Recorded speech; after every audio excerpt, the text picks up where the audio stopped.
طيب هو يعني إيه التكييف بتاعي يبقى فيه كباس تروبيكال؟ بنلاقي بعض الماركات في السوق مكتوب كده كلمة تروبيكال على الوحدة الخارجية. يعني إيه الكلام ده؟ هو الماركة بتقولك إن الجهاز بتاع حضرتك أو الجهاز اللي أنت تشتريه ده فيه كباس كومبرسور تروبيكال، يعني بيستحمل معاك درجة الحرارة العالية، ما يفصلش معاك ويقرفك في الصيف، تقعد تشتغل الجهاز يفصل منك كل شوية، تحس إن أنت ما جبتش جهاز. فنصيحتي ليك لما هتجيب جهاز تكييف تجيب كباس، تجيب ماركة كويسة ويكون الكباس بتاعها تروبيكال. لو مش مكتوب بره كلمة تروبيكال بتبقى مكتوبة عندك على الداتا الخارجية.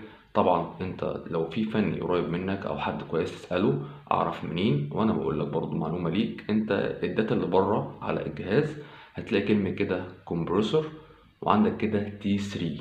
كلمة تي 3 هتلاقيها مكتوبة على الداتا اللي بره بتاعت الوحدة الخارجية.